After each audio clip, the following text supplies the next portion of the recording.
we live? I don't know. No.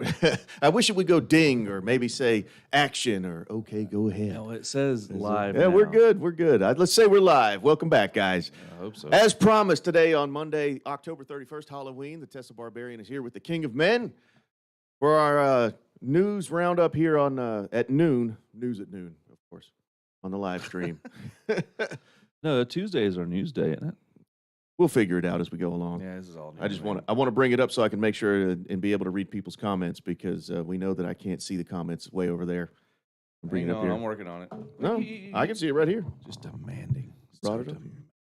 Oh, no, not demanding. Independent, taking care of it myself. So I saw the article on Teslarati talking about the Tesla recall. Now, I had actually heard about it. I was listening to a podcast. I was listening to Ride the Lightning with Brian McCaffrey, and I liked the way he set it up. He said, you know, Tesla has experienced a whole bunch of recalls in the past couple of years, and by recall, they usually mean a software update that they send out long before anybody knew anything was wrong, and then once they send the software update out to fix something, then NHTSA jumps on it and says, no, you need to issue a statement about a recall. So Tesla's had like 7,000 recalls in the past couple of years based off of the fact that they sent out software updates to improve things about the vehicle. So with that being the case, I thought it was interesting the way Ryan set up this particular recall because he said, nope, Tesla has had a true blue, legitimate recall. Every single one of their smallest vehicle has been recalled. And I'm like, whoa, because at the time I'm listening to the podcast, I'm riding in the Model 3. Yeah.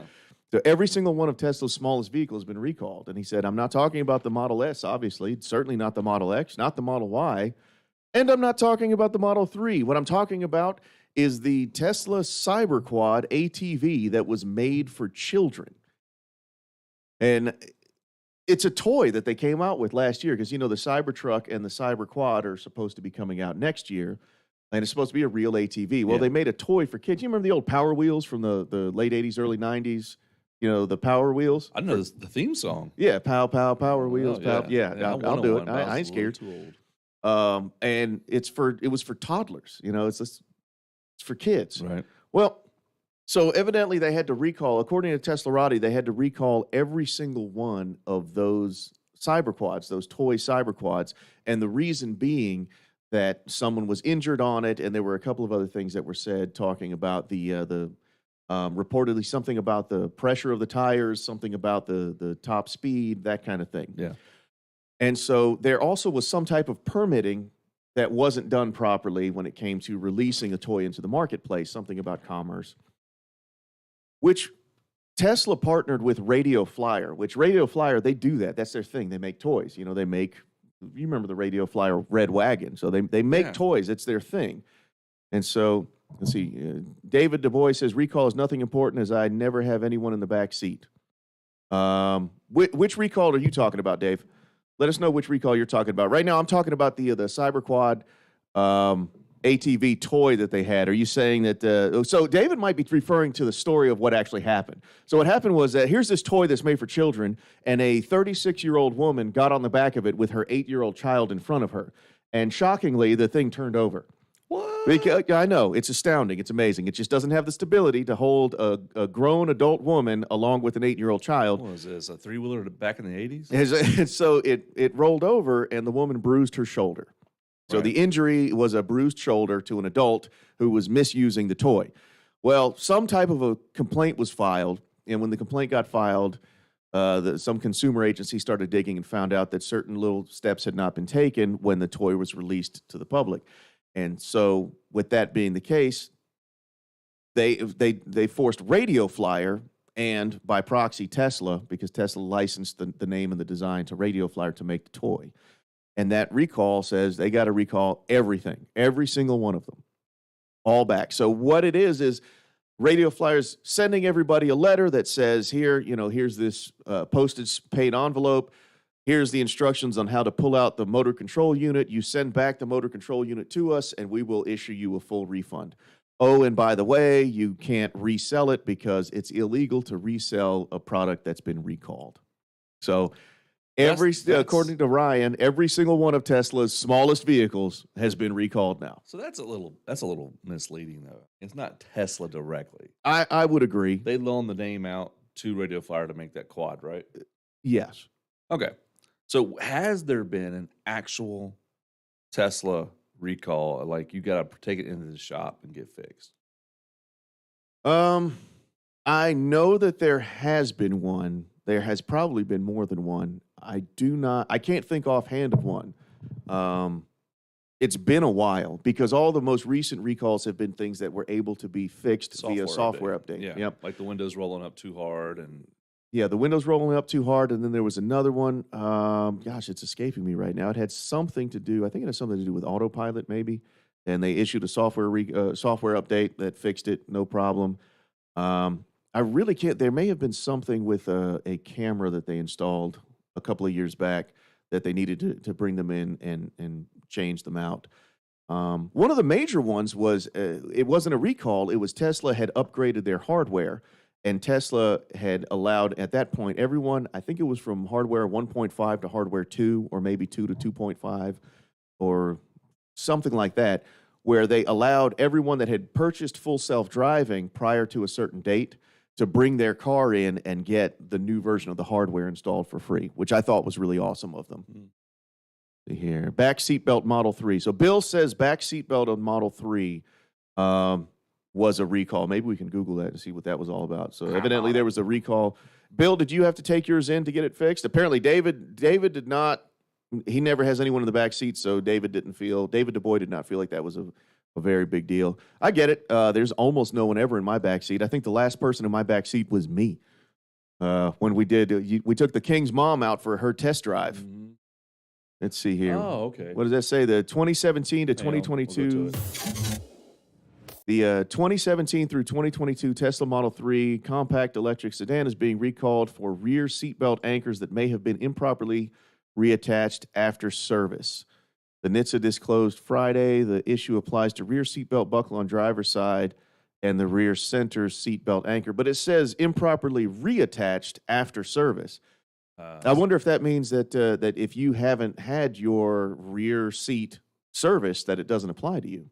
I don't know. I'll look into it while you're talking. So, Bill has a long-range Model Y. King, are you jealous? Right? That's the one that King wants right there. I mean, sure, of course, the dream car is the Model X, but the Model Y is like the immediate action drill, right? Yeah, man. The Y is closer to attainable than the X right now for me. Well, for everyone, for literally everyone, like because everyone that rides in the Model X, we took a bunch of people around in the Model X. Everyone said, "Oh, I want one," but how much? It was actually Brian who made the most astute observation, where he pointed at the car and said, "I love it and I want it, but I can't justify paying the same amount for that." And then he pointed at his house as I paid for that, and it's. Yeah. I have the exact same argument. I can't justify it right this moment. And so, like you said, the Model Y is the attainable one.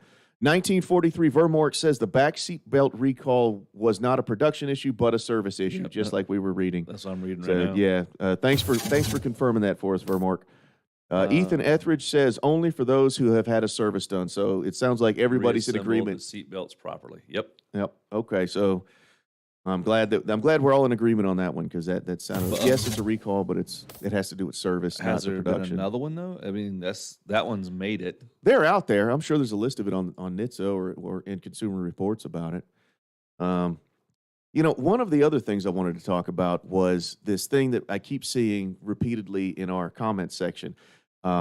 The audience doesn't see it in the comment section as often as we see it because it's often accompanied with a whole bunch of cursing and swear words, and so it gets held for review. The YouTube algorithm holds those comments for us to review first, and we don't put them out there for our audience to see if there's a bunch of cursing and stuff in it. But people get angry and they say that that electric vehicles are going to destroy the infrastructure. The power grid can't handle it. They're causing the power grid to crumble. Oh, yeah. And so I wanted to address that. So the Southwestern Electric Power Company, I think, is the one who made a video about it. Whole Mars blog did some stuff about it on Twitter. There have been articles written about it. Is he talking about it can't support or can support? So the assertion that's made in our comment section is that if more people get electric vehicles, then the power grid will crumble. Some people get more specific with it.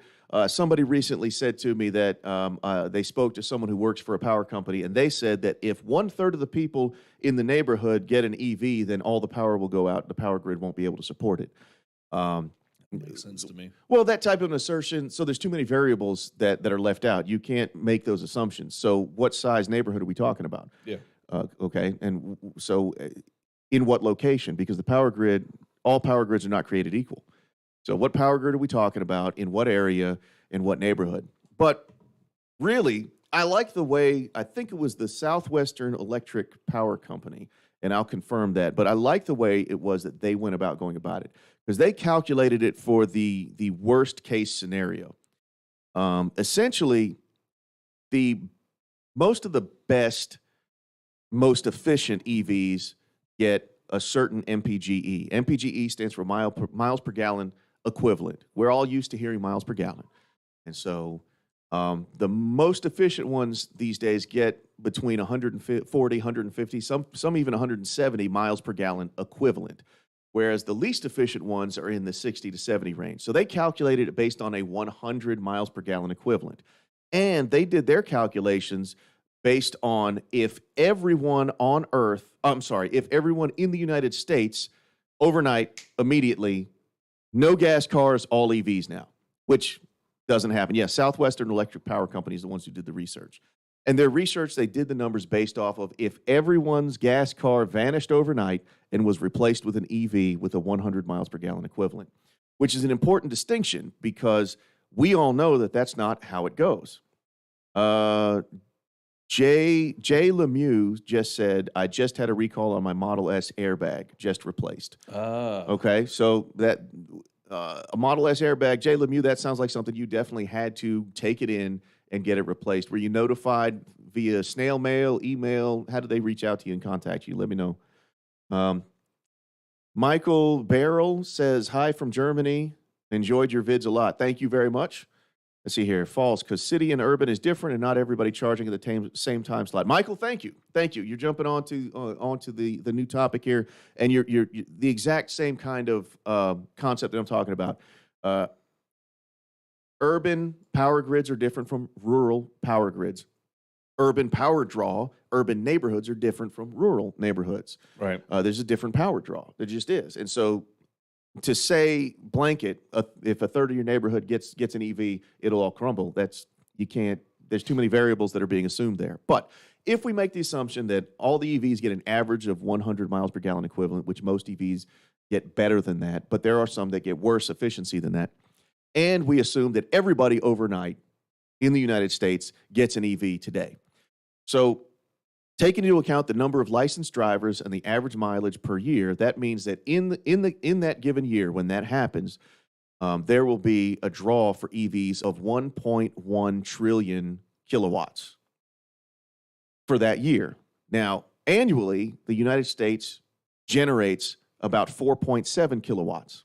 So somewhere in the neighborhood of 22, 23% of the current annual production of electricity would be needed if every vehicle in the country was suddenly an EV. Right. So a couple of things. Number one, we can all agree that if every car disappeared tonight and was all replaced with EVs that get that 100 mile per gallon equivalent, then yes, the power grid could not support it. That is true. And if you cherry pick that fantasy scenario, then people who are commenting this are correct. Yes. If we wave a magic wand and all gas cars are gone and they're all EVs tomorrow, then the power grid can't currently support it. But the current rate of adoption is under 2% right now. I know that we talk about it because it's fantastic. Tesla's selling cars at all-time highs. Other companies are getting on board and selling EVs. But the truth of the matter is that EV sales, while they are at an all-time high, they still are almost nothing as far as how many cars are being sold. The new cars that are, for every 100 new cars that are being bought in America, 1.5 of them is an electric vehicle. So you're not even talking about replacement rate. You're just talking about new car sales, because I bought an EV, but I still have my Chevy Suburban. You know, my wife still drives her Jeep. And so we're not eliminating gas cars every moment by these EVs being bought. So the replacement rate is much, much, much, much, much lower. So you're talking about an additional draw on the power grid of somewhere around the 1% range, not around the 22% range. And so let's see here. Matthew is expecting delivery of a Model 3 Performance in the next several weeks. I know. I read that. Thinking about also purchasing a Model Y. My wife and I appreciate your information. It's been very helpful. What do you think about that? A Model 3 and a Model Y in the same family? What's your thoughts? Jealous? I Ain't really no thoughts. It's more like, man, that's awesome. figured he'd have that kind of a reaction. Dude, that is awesome, Matthew. Yeah. Matthew 312. That is awesome. I'm really glad. So Model 3 Performance, I expect some feedback from you on how fast it is. Yeah. Yeah, because, 3.1 seconds, that is supercar territory. That's like low-end supercar territory there. For that type of acceleration, that type of quickness. Let's see. Ethan Etheridge saw them replacing the yokes on refreshes as well as they started to peel. Not sure that's really a recall. No, but if they're willing to replace them for people that it's happening to, I think that's, typically I've seen that Tesla tries their best to do right by the customer. Yeah. And if they figure out, wait a minute, every one of these yokes is peeling, and they're willing to take them back in and swap them out at no cost or maybe even just part cost, maybe not labor, I think that's a fantastic thing. If people are having to take them back in and pay to have them replaced when if they know it's a defect in the item, I think that that we need to have a conversation about that. There needs to be a dialogue there. Bill lives in a rural town in Missouri, friends with city electrician manager. He explained to me that this is a planning problem, not a physics problem. He's not worried. Bill, exactly. Yeah, that's what I think. Exactly, because the replacement rate of EVs to gas cars is less than 2%. There will not be an overnight additional draw of 22%. We know that. And something the Southwestern Electric Company did in their research was they figured out that between 1950 and 1960, there was an additional 10 or 12% draw on the electric grid during that 10 years. And the question was why? Actually, I think it was an additional 40% draw, if I'm remembering correctly. I'll correct myself if I find out that I'm wrong there. And the reason why was air conditioning was invented. Makes sense. And so instead of people saying, no, you can't have air conditioning because it's too much electricity, electric companies said the consumers want this. We can sell them more electricity if we figure out how to generate more. And so they just did. Well, I think it's silly because plugging in your car, especially it programs itself to do it non-peak hours. Mm-hmm. I mean, it ain't going to destroy the grid. It's just, I believe it's just people fighting the future. Like they want change or something. I don't know what it is, but there's a lot of misinformation about these vehicles out there. There's a few factors in play there. Number one, the oil industry is like $1 trillion business. Oh, man. Yeah. And so they're not going to give up without a fight, nor should they. I don't think that there has to be the idea that Tesla in particular is out to destroy the oil industry. I don't think that's the case. But oil is running out. And maybe. But you have an entire industry. Remember, we talk about, everyone talks about the fact that there's so much money and employment infrastructure invested in the treatment of certain diseases and ailments like cancer, that if a cure suddenly came out, dive on that. Okay. Not but I see what you're saying. I'm saying if there was a sudden cure overnight, it would cause a disruption because so many people are employed. If overnight all ICE vehicles disappeared and replaced with EVs, it would cause a disruption. And so it's oil companies are not going to give up without a fight, and I don't think that they should. They have people, hundreds of thousands of people employed by them that they have an obligation to. Yeah. But then there's also Tesla Q. You've got people that are financially invested in the demise of Tesla. They want Tesla's stock price to plummet because they will make money if that happens. And Tesla Q is out there actively putting out false information, misinformation, misleading information, very much like this power grid thing. Yeah, the power grid will crumble. Here it is. This is how much energy is needed for EVs. Yes, if we wave a magic wand and replace them all overnight. But that doesn't happen. It's not going to happen. We don't have that type of blanket mass adoption overnight like that. Jay Lemieux said that he was notified via snail mail on the airbag, and there were other recalls without him bugging them. Hydraulic control unit, wake-up wire, front switch, front radar sensor. Also did year brake service for North. So the hydraulic control unit and the frunk switch, were those over-the-air updates that they pushed to you, or you just decided not to take your car in? Let us know. So as far as the power grid, we know that the increase in capacity for the power grid annually, as a matter of course, is exceeding the increased draw based on the adoption rate of electric vehicles right now. The power grid's increase is somewhere along the lines of 2 to 4% each year. Its capacity for generation and its load capacity. So 2 to 4% versus the 1.2% EV adoption.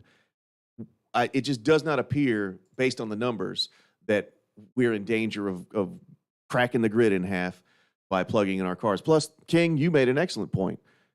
People don't charge at peak times if they can avoid it. They intentionally charge it off peak times. I've got my program to charge it off peak times. It is cheaper, way cheaper. Yeah. There's actually an article here by Scientific America. What do we got there? Why electric vehicles won't break the grid. I just pulled up on the internet. It's the first article talking about the power grid woes of EV vehicles. Through conservations, I can't read that. It's too. Though conservatives have attacked California officials for asking electric vehicle owners to unplug during a heat wave, experts say more electric cars won't topple the power grid. Actually, just from that was a total misconception. The power grid was not being overloaded by virtue of electric vehicles being plugged in. What was happening was that it was hot and people were turning on their air conditioners. And so while they did say, please don't charge at the peak time, they didn't say don't plug in your EV. They said, please don't charge at the peak time, which most EV owners we just established don't do. Let me know in the chat what time you charge your car. If you own an EV, I'll tell you right now, I program mine to charge off peak. It charges between 2 and 5 a.m. Oh, yeah. So let me know when you charge yours. So there was that, but they also sent out a reverse, like a reverse 911. They sent out a reverse message to all cell phones in California, asking them to reduce their use of air conditioning. California. It was air conditioning that was causing the most draw, and actually Californians responded. They did, they bumped their AC up to 75 or 76 degrees or whatever it was, and they did almost immediately, within a couple of hours, reduce that draw on the power grid. Is that brownouts, they call it? Rolling blackouts. Blackouts. So, okay. In order to avoid there being rolling blackouts, they said, listen, please don't use as much AC because otherwise we'll have to do rolling blackouts. We'll have to, shut down your neighborhood for an hour and then the next neighborhood over for an hour. So everybody pitched in and reduced their use of AC for a little while.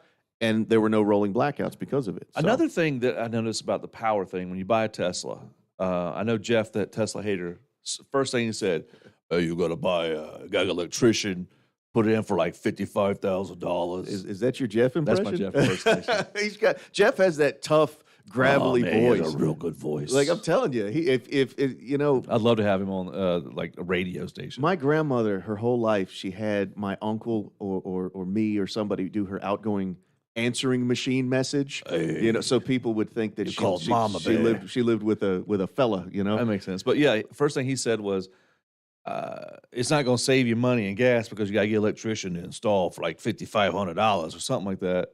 He doesn't have that kind of accent, but it's hilarious to me. And it's like, no. People think you have to retrofit your house for the charging stuff. They don't know you can just plug it into a 110 outlet. I got the NEMA 1450 after a couple of months, and I like it. Bill B is saying renewables and energy storage is exploding. I actually believe with massive storage that will offset by grabbing the wasted electricity on off hours. Yeah, so I looked into solar as well. I really want to get solar. I know you are keen on solar. You're I want big solar. time I want solar before I want a Tesla, but it's not fun. You can't ride around on solar. Hey, everybody, I got solar. It's just like, which, that might be part of the misconception, because if you've got to spend, $21,000 on a solar system along with the power walls and everything in order to get your house ready to charge your Tesla for free, people could cherry pick that bit of information. Oh, yeah. Oh, I know a guy. That's the thing. But I'm not just charging my Tesla. Yeah. I'm running my fish aquarium. Your whole house. A refrigerator, you know. Ethan Etheridge has a 0 to 60 question. Is the Model 3 long range plus acceleration boost quicker than the Model Y performance? I think they are even, if I remember correctly. Model 3 long range. No, you know what? If I'm remembering right, the Model Y performance is 4.2 seconds, isn't it? You asking me? Yep, bring it up. We talking about? Tesla.com. We're comparing 0 to 60 times of the Model Y performance. So long range plus acceleration boost will be 3.7 seconds. I think the Model Y performance is a 4.2 second. I think. So we're doing Model 3?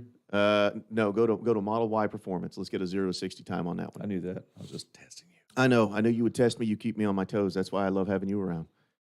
So, Let's see. Yeah, click on performance there. Boop. What do we got? So 3.5 seconds is the Model Y performance. So if you got the Model 3 long range, your standard 0 to 60 is 4.2. And if you get the acceleration boost, that will bring that down to 3.7. 4.8 right here. Which means that your Model Y performance will be 0.2 of a second quicker in acceleration 0 to 60 than a Model 3 long range with acceleration boost. Look at that. Sorry, pick that in black for me. Because it knows you. It knows me. It knows me. Oh. The king wants a black on black Model Y man. or a Model X. Right. Batman. Homestead Engineering. Hey guys. Hey Homestead. How are you doing, buddy? Let's see. Yeah, Ethan beat us to it, I think.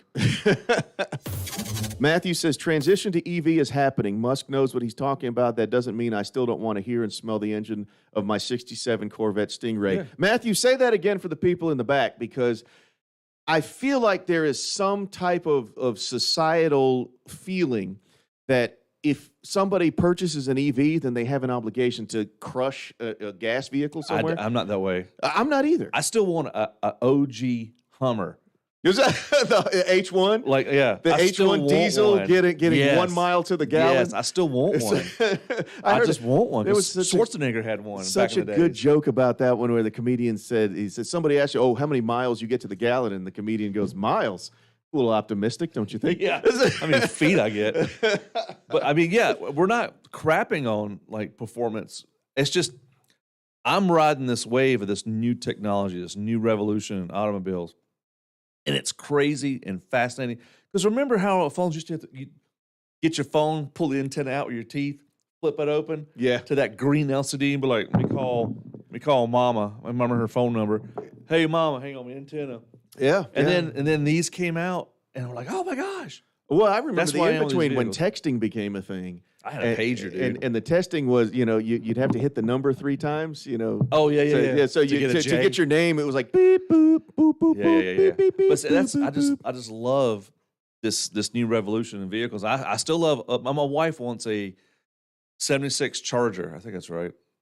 And I'm like, we got parked up. How about a Tesla when I get one? But really, no, I'm just playing. But really, I'm like, I'm not crapping on the old like the old rum, stuff like that. And the big, I like this too. Well, it depends on what type of person you are too. Because if you're an apocalypse prepper, right? Yeah. Then on the one hand, the Cybertruck makes a lot of sense for certain parts of that. I mean, it's like the apocalypse vehicle. Elon said he wants it to be the leader in apocalypse technology, right? The Cybertruck is his apocalypse go-to, which makes sense with the solar tonneau cover and everything. But I've tweeted him once a week, and I invite our viewers to do the same. I have tweeted him once a week to ask him. Who, Elon? Elon, yeah. Oh, okay. I've tweeted Elon once a week to ask him if it will be resistant to EMP, because a solar flare, Oh yeah. mass coronal ejection, as you call it, or CMEs. some enemy country, whatever it might be, MCE? is the Cybertruck going to be resistant to EMP? And I'll go one better. I'd be willing to pay extra for EMP hardening on that vehicle. So I've often said, have the Cybertruck, but also have like a '57 Chevy that has no computer chips, no electricity, no nothing. Hey. It can't be. What happened? No. Start at Giga Austin on the 10th. Sir Worthington. Nice. What are we talking about there? He starts at Giga Austin. Oh, are you starting a job there, Sir Worthington? You're starting a job at Giga Austin? Or he's breaking in and hanging out. Either way, right on. Either way, right on. Yeah, like you said. How about the semi in development? I think that's really cool. I was talking to a truck driver this weekend about it. He's a professional truck driver. He came to my Halloween party. Tell me more.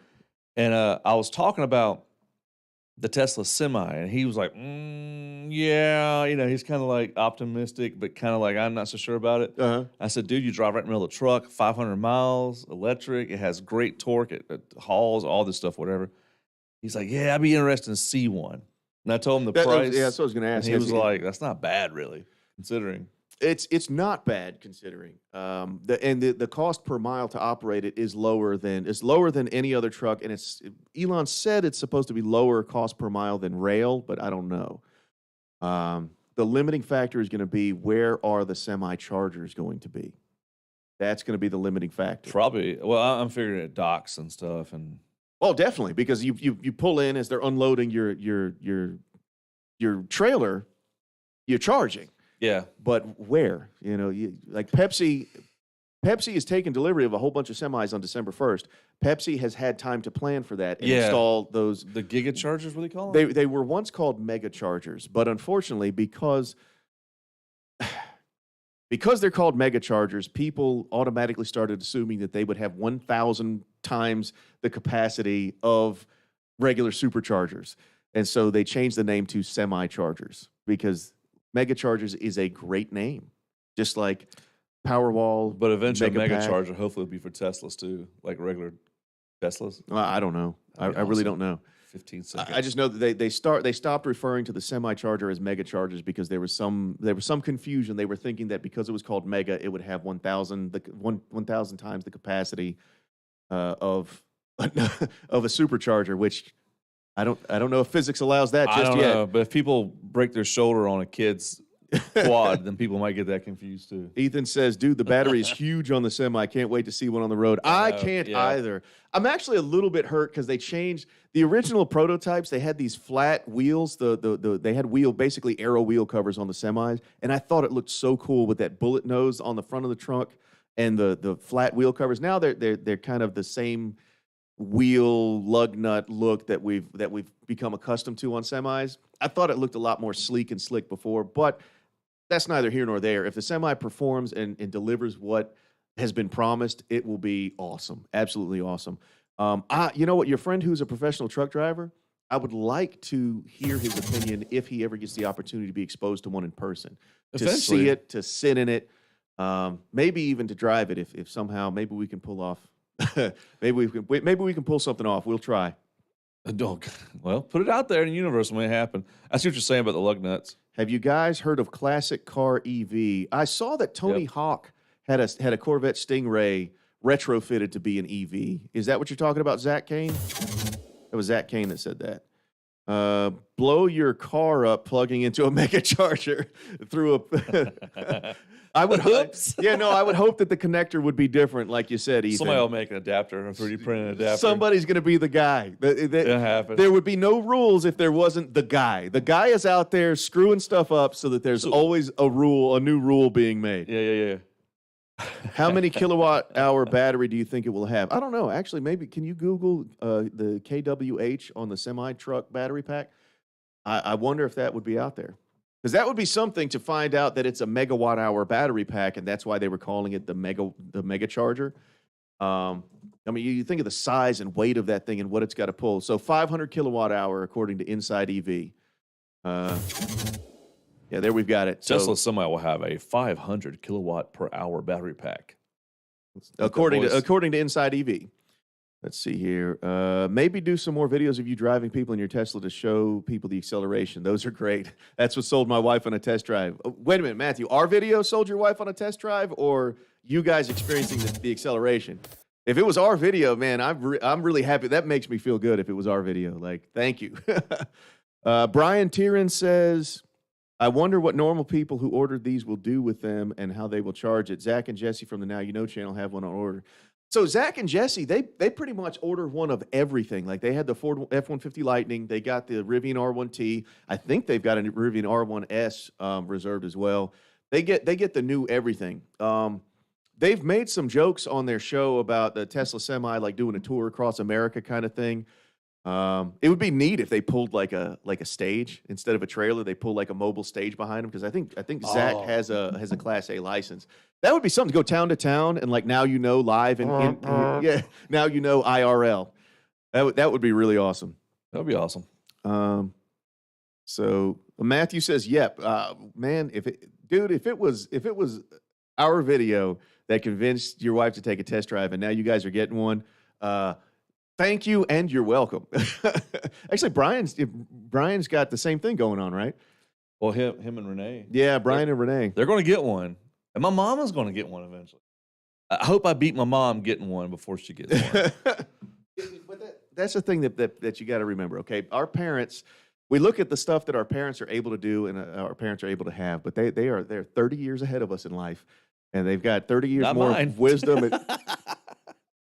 Jamie, I'm sorry. This here your progeny. She's got 16 years ahead of me. That's why she looks younger than I do. Dude, do you? You know what? Never mind. That's a story for off air. That's a story for off air.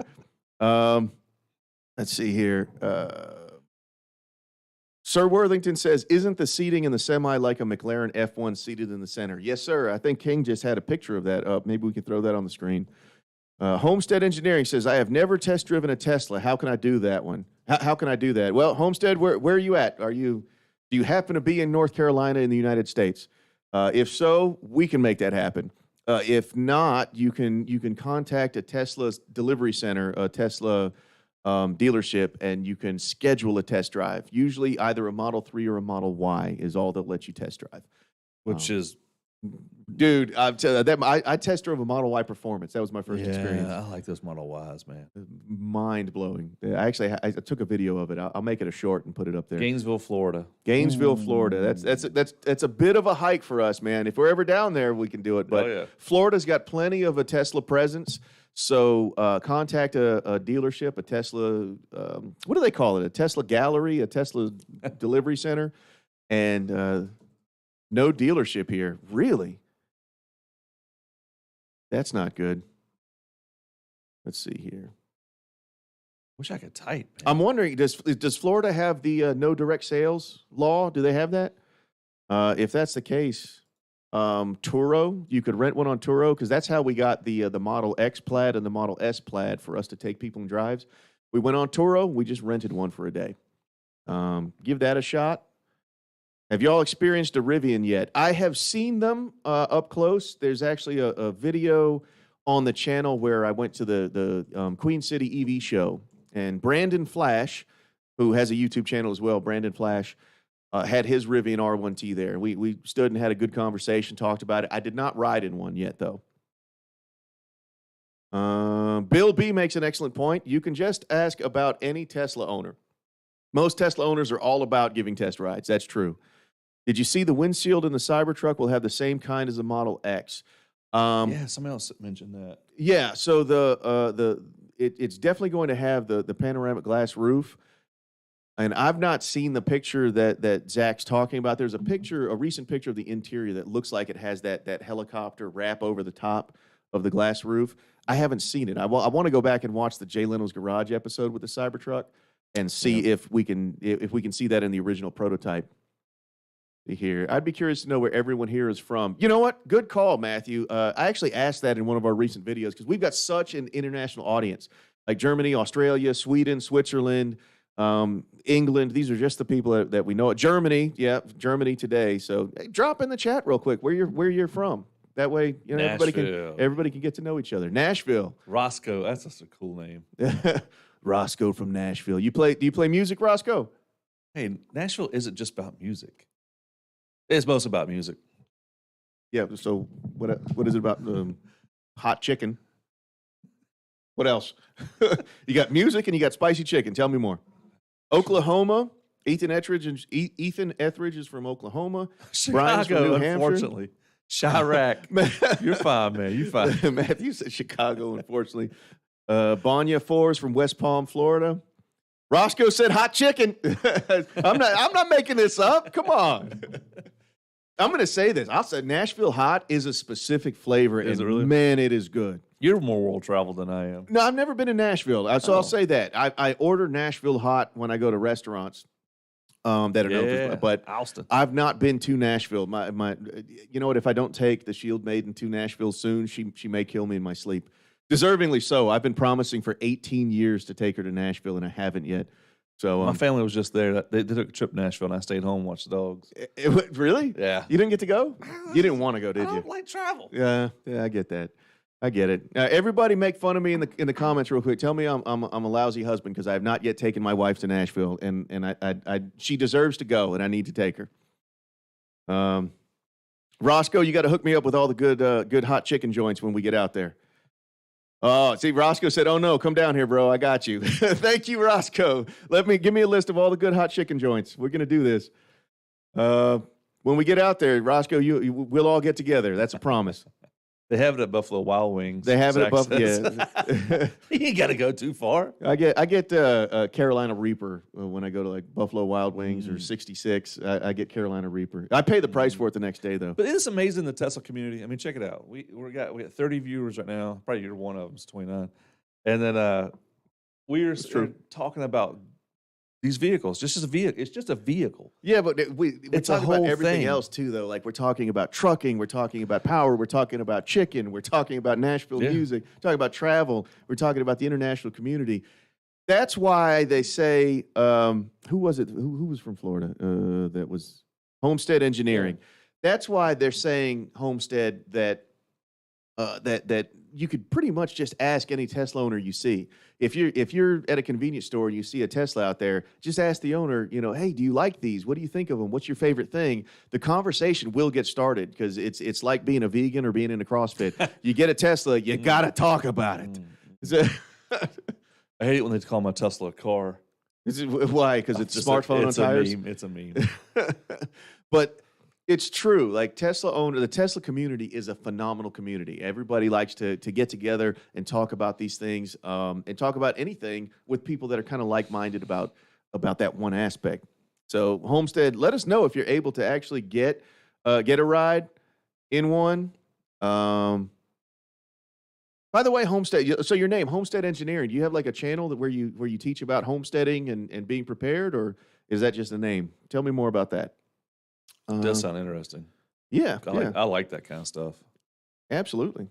So through the course of this live stream, we've demonstrated the fact that the power grid can, in fact, support the rate of adoption of EV vehicles, and we've also demonstrated that in the past it's shown that if a new technology comes out that people want that draws electricity, the power companies find a way. They're not just going to rest on their laurels and say, "Nope, can't do it. Sorry, close they'll up make shop." more money. Yes. They're like, "Oh, please buy EV."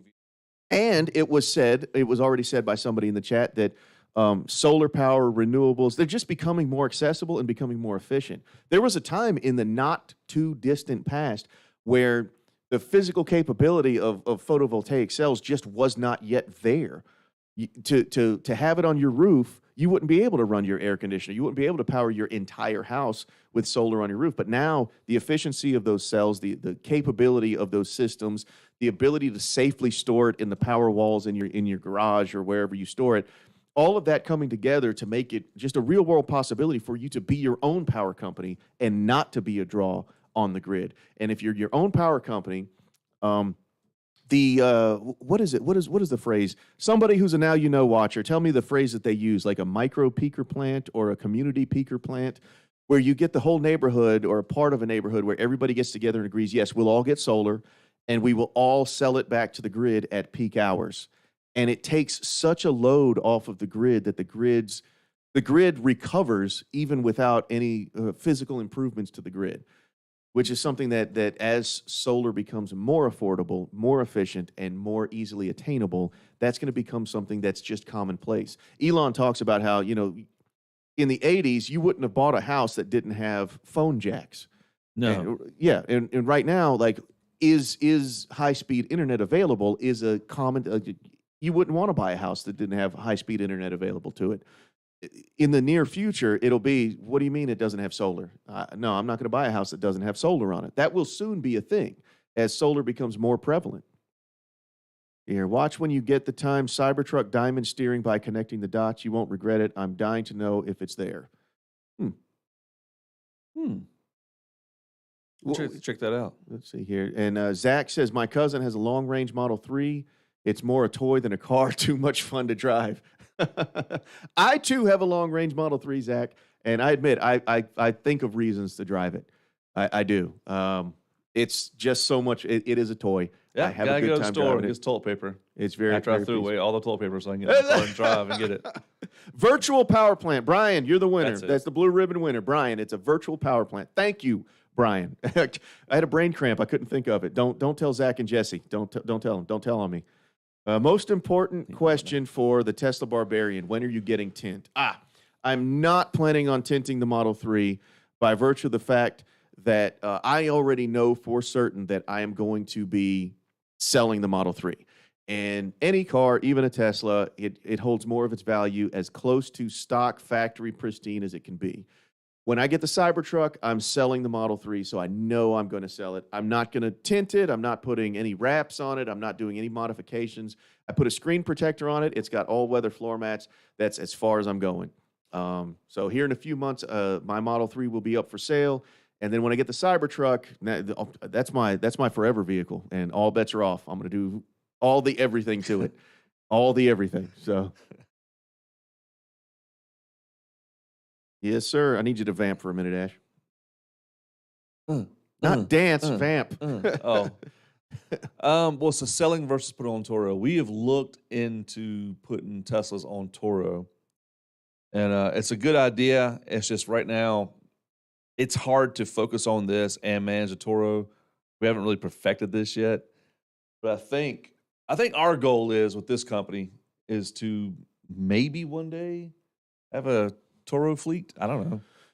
Whether Nice, but or like, not I'm it's a taking this Turo today. fleet, I mean, a Turo fleet makes a lot of sense, but whether or not it's a Turo fleet, we do have an interest in having a series of Tesla vehicles that people can experience.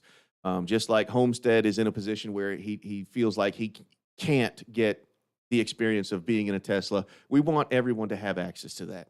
Yeah. And so that's kind of our dream. That's our, people talk about, what's your 5-year goal? Where do you see yourself in 10 years? The big dream, and you speak up if I'm speaking out of line here, but the big dream is to be able to have a fleet and a facility where people can experience this.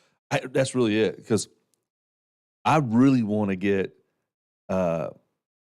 Tesla haters in one and be like, oh, okay, it's not what I thought. I really want to get people that are like, man, I like to try one, but I don't have any way to try it. Mm-hmm. Like, Yeah, like Homestead. let's do it. Yeah, that's what we're looking to continue to build this business into. That's the long range dream. We love the joy that we get out of it, and we love the joy we get from people that the first time experience it, or like when they drive it again, they're like, oh man, I've been thinking about this the whole time. Yep. It just kind of happened. These videos were just like, let's just get joy out of the videos. Let's just get fun out of this and talk about Tesla because we're so passionate about it. I haven't got one yet, but man, I am sold on one. Like when we go to the post office or we go to get some food or something, we'll walk out to the car and I'm like, am I driving? Can I drive? I told you, like I find excuses to drive it just like you do. And there's something Homestead. I'm talking directly to you because you haven't experienced it, but there's a feeling the very visceral feeling that you get when you first drive it, because the instant torque, whether you floor it or not, just even if you just lightly touch the pedal, that instant response from the car, coupled with that total smoothness, it does something visceral to you because you don't feel all the jarring and vibrating and all of that when you're just normally driving. Now, I know people, they enjoy the sound of a McLaren, the sound of a Lamborghini, the sound of an old, 70s Corvette, the sound of a 60s Mustang. Nice. Yeah, like those nice. sound that, I get that, but to have that when you're, driving the beach, or would you have that when you're at the car show versus I need to go to Walmart and pick up a Toblerone for my son, that's a lot of vibration, a lot of racket. Yeah, that's my impression. Yeah, transporting cake in a a diesel truck is tough. I don't know. I just made that up. I got a cake, three-tiered cake. That's hard to say. Okay, so somebody said the white interior versus black interior, and you already jumped in and mentioned, okay, y'all gonna start a fight because this is a constant back and forth that we have. Well, the black interior, I love it. I'm like you though. I don't like that wood grain. Yeah. I'm like, get the wood grain out of my future car. Yeah. Well, I Then- mean, you can put something over that. So I like the appearance of the white way better than the appearance of the black interior. However, I also know firsthand that the maintenance of the white interior takes a little more effort than the black interior. Yeah, and I'm lazy. I didn't say that. I didn't say that. That came out of my mouth. But the wood grain, to me, there are people who love the wood grain and actually buy additional wood grain wrap and put it on their car. I just To did me, it the my wood grain's phone. hideous. It ain't hideous. It looks like I'm stepping backwards in my future car. I agree with that. Now, the carbon fiber trim. Oh, that looks That sexy. Model X, the black interior, the carbon fiber trim, I would have gotten black interior if the Model 3 had the carbon fiber Yeah. option. Yeah. Because while the white looks better, the black with the carbon fiber, it would have been the best of all worlds. Would have been the best of all worlds.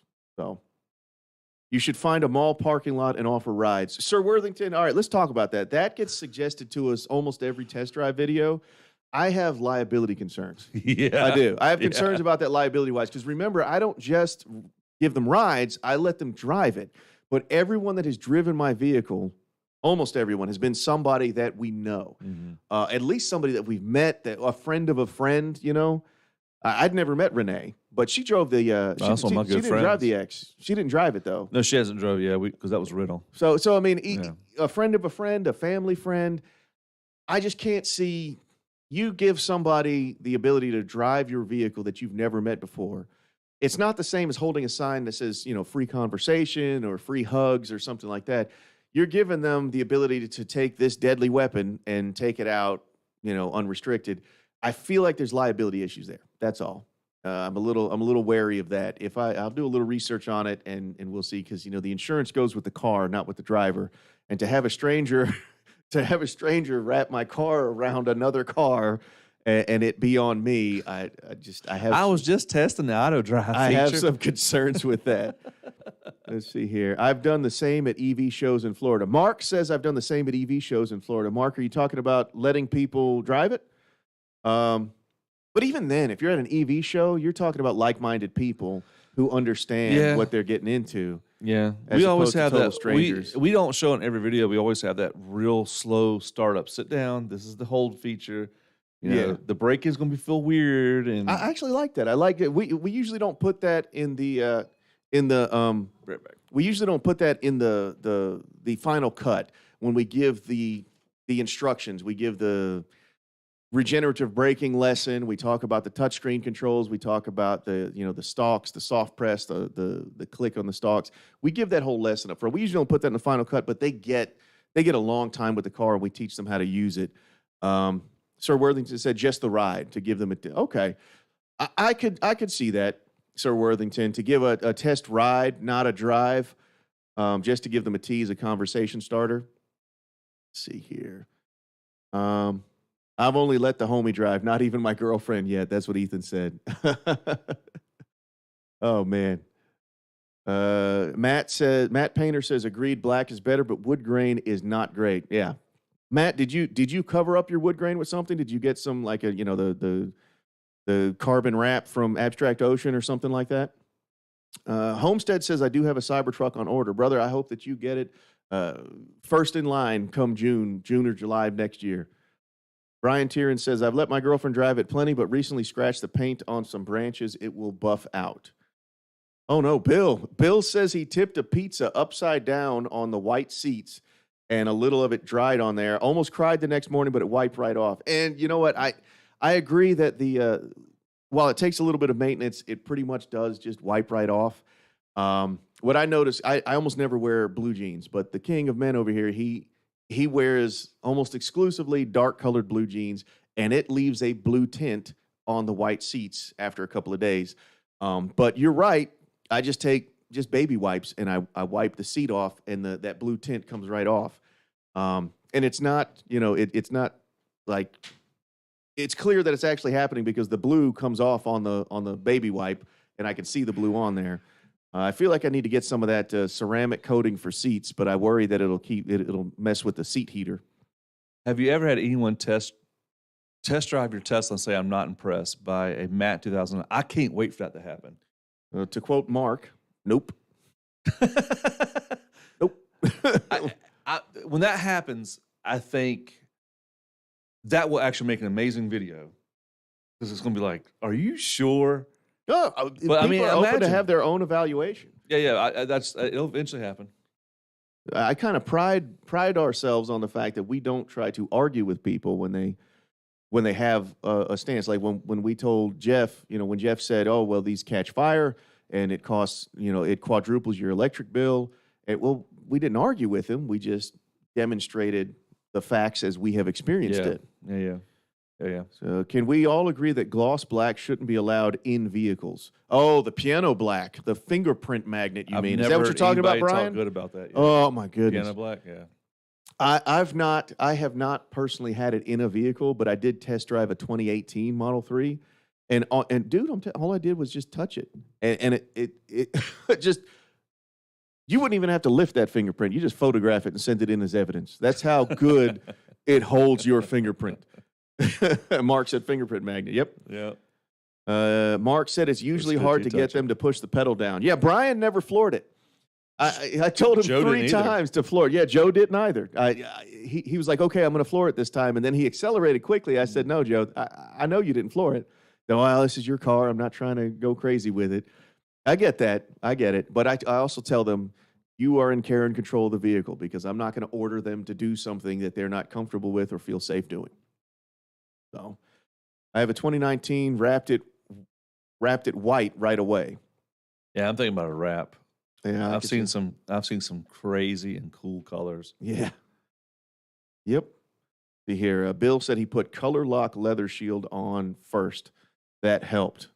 Do you have seat heaters, Bill? Did it interfere with the seat heat, or if it's a Model 3, it doesn't have ventilated seats, but did it interfere with that at all? Let me know. So, what does it say? That is just the essence of King of Men. Could increase the. So Matt Painter is saying, because I told them that your dark colored jeans always leave blue on my seats, and he said that is just the essence of the King of Men. It could increase the value of the car. I tell you, the problem is I'm not flexible. I'm like a 2x4. My back doesn't move very well, and so I can't just sit down in a car. I got to sit down side of this, fist in a seat, and just put my. Your audio cut out when you faced away from the microphone there. It's all right. My audio to last live was horrible. So. Let's see here. Cyberlift is a small YouTuber that does Uber and records the interactions. All right, Sir Worthington, let's all go check out Cyberlift because I like that idea. That's actually how I discovered Tesla, is that Andy Sly did that. Andy Sly had his red Model 3, and he took people on Uber rides, and he just picked up people on Uber and filmed their reactions. I was looking up Nikola Tesla, and I found that video, and that's how I discovered Tesla. So I think Cyberlift has a good idea there. It's so CYBRLFT. That's the YouTube channel. You see the king look at me with disapproval there? He was like, "What are you talking about?" I know how to spell lift. Lift. No, LFT. I don't know how to say it any different. IB knows how to spell. Oh, let's see here. Do all Tesla owners have chargers installed in their garages? Nope, not at all. I had mine for 2 months, and I just plugged it into a regular 110 wall outlet. And then after a couple of months, I had a contractor at my house doing some other work, and I asked him if he would install a NEMA 1450 in the same place. And so I just use the mobile charger with a NEMA 1450 adapter, and it works perfectly. I charge only during peak hours. I get a full charge every night. It's awesome. Here's Cyberlift. Yeah. Some people... Dude, look at that beard. All right. You know what? Nice. He's wanting to go to beard war. I get it. I like how he set his camera up too. Look at that. Look at the king's getting creative ideas about the camera now. Brian Tieran says he has a NEMA 1450 on the side of the garage. Same here. And Mark says he used to use the dryer outlet. Same thing, a NEMA outlet. So, there you have it. All right, guys, I think we're going to bring this one in for a soft landing. Guys, I really appreciate every single one of you being here. It means the world to us that you tune in for these live streams. Wipe out. We're going to start doing a live stream every single Tuesday. Are we going to start that one tomorrow? Yeah. Yeah? Okay. So tomorrow, you get 2 in a row from us this week. We'll do a live stream tomorrow at noon, And then every Tuesday after that, we will do a live stream Tuesdays at noon. And so we look forward to seeing you guys tomorrow. And then every Tuesday after that, we appreciate you being here. If you have any questions, feel free to drop them in the comments, or you can reach out to us via email. Our email address is on the channel, or on Twitter at Tesla Barbarian. And it is me responding to the comments. So don't you worry about that. I don't have somebody. We don't have an intern pretending to be me. It is me responding every time. So thank you guys for being here. Hey. King, Thank any you so final much. words? Ah, man, thank y'all so much. We never expected to have this kind of community talking about something we love like Teslas. And we're going to keep it up, and we're going to keep climbing, and do better and do more, get more people's butts in seats, and do some supercharger interviews. It's the essence of the King drawing everyone in. That's what I heard. We'll keep making the test drive videos. We'll keep doing interviews at Superchargers. We're going to add live streams, and we'll be doing some more shorts as well. So thank you guys for being here, and we'll see you in the next battle. Bam.